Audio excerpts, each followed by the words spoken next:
What if the person you can't stand is actually your teacher? Not a teacher in a kind way, a teacher in the way a sharp pain teaches you where you are still hurt. What if your enemy is not here to ruin your life, but to reveal what is still unfinished inside you? Because the real danger is not only what they did, the real danger is what it wakes up in you. Anger that never got healed, shame that never was named, fear that still controls you. And Edgar Cayce, the man some called the sleeping prophet, gave many trance readings. People came to him for health, for life questions, for hope. But under all of it was one steady idea. Life is a classroom.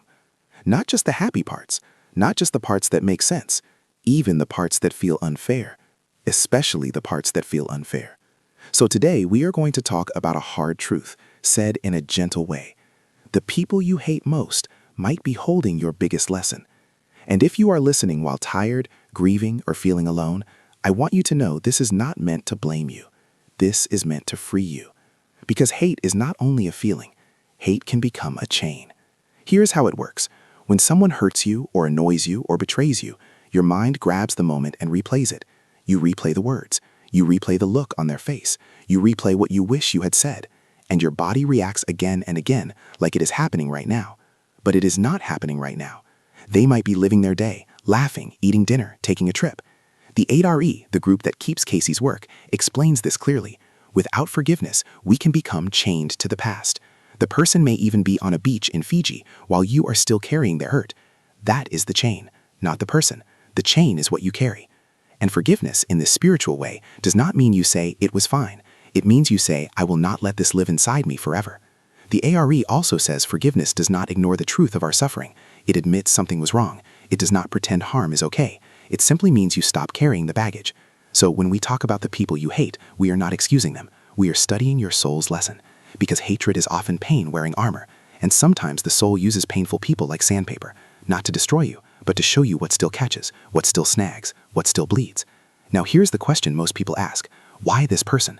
Why did life bring me them?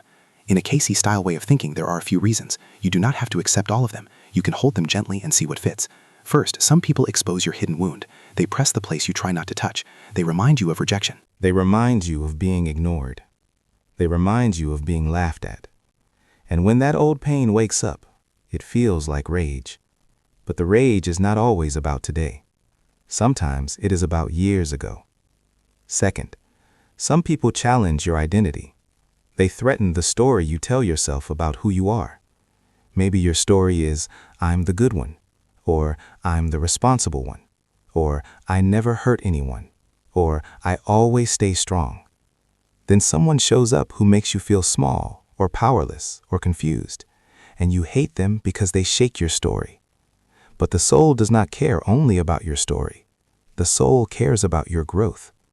Third, some people force you to practice power the right way.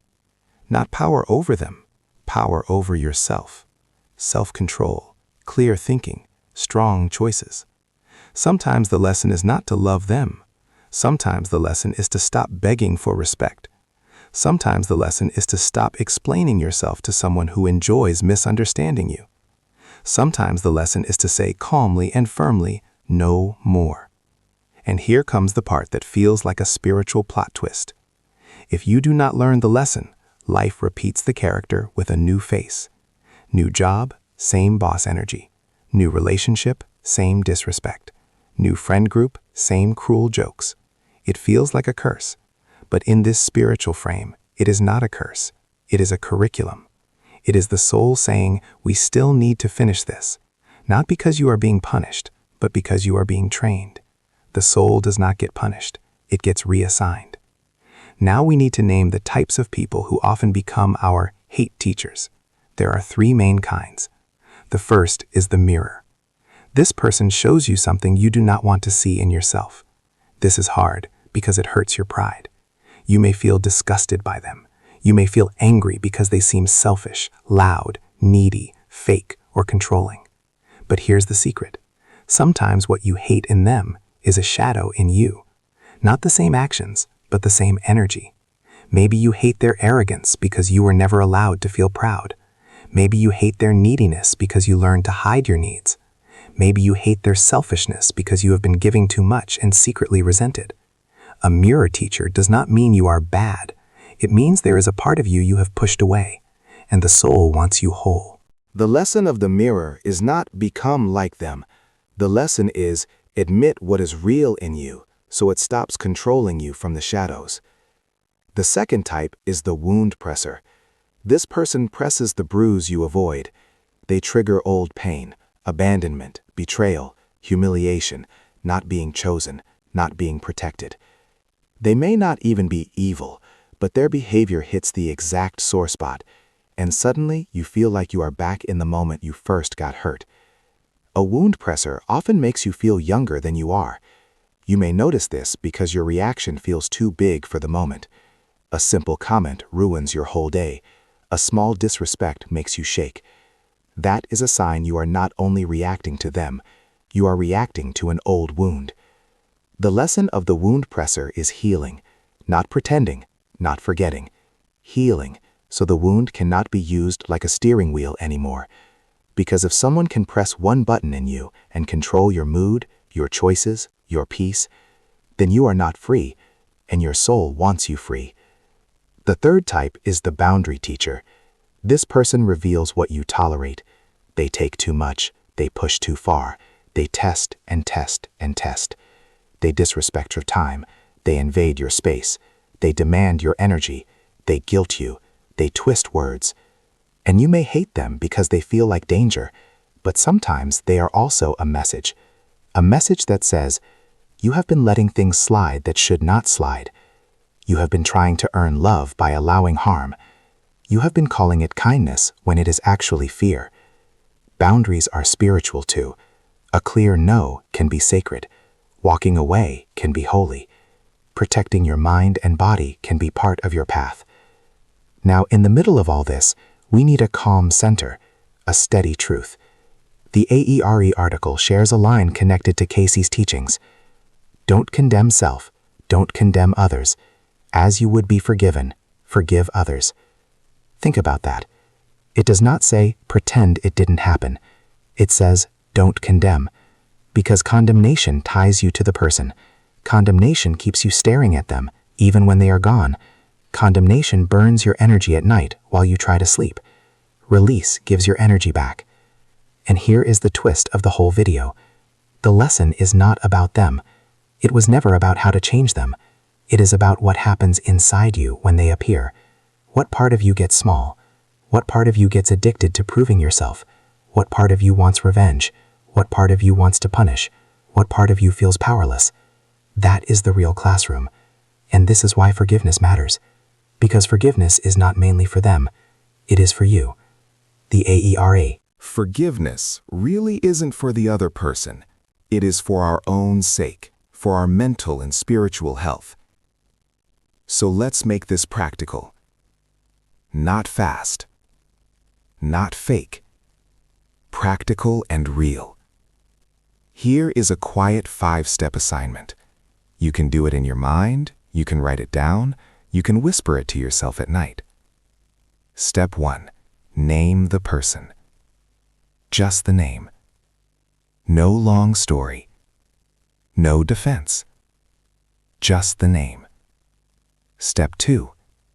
Name the emotion. Is it anger? Disgust? Fear? Jealousy? Hurt? Shame? Say the real word. Because your soul cannot heal what you refuse to name. Step 3. Identify the threat. Ask, what do they threaten in me? My respect? My safety? My worth? My identity? My sense of control? My right to be seen? This step is powerful because it shows you the hidden wound or hidden need. Step 4. Identify the chain. Ask, how do I carry them? Do I replay them while driving? Do I argue with them in my head? Do I stalk their life online? Do I bring them up in every conversation? Do I tighten my body when I think of them? The chain is the way they still live in your nervous system. Step 5. Choose release and boundary. Release is internal. Boundary is external. Release means, I will stop feeding this with my life force. Boundary means, I will not allow harm again. And please hear this clearly. Forgiveness is not the same as reconciliation. Release is not the same as letting someone hurt you. The ARE says forgiveness does not ignore suffering, and it acknowledges what is unjust and wrong. So you can forgive in your heart and still leave. You can release the hate and still protect yourself. You can stop condemning and still tell the truth. Now let's bring this back to the title. The people you hate most are teaching you your biggest lesson. Your biggest lesson often comes disguised as your biggest irritant. Your soul does not only ask, who do I like? Your soul asks, what do I still need to master? And when the lesson is learned, something strange happens. Sometimes the teacher transforms. They lose their power over you. They cannot hook you anymore. Or sometimes the teacher disappears. Not by magic, but because you no longer match the same pattern. You no longer accept the same treatment. You no longer chase the same kind of love. You no longer stay in the same loop. So if someone's name brings heat into your chest, if someone's memory steals your peace, if someone's face makes your mind go dark, you do not have to pretend you feel love. Just ask one calm question. What is this moment trying to teach me about me? If this spoke to something deep in you, tell me in the comments. Which type of person has been your hardest teacher? The mirror? The wound presser? Or the boundary teacher? You are not weak. You are in training, and you are closer to freedom than you think.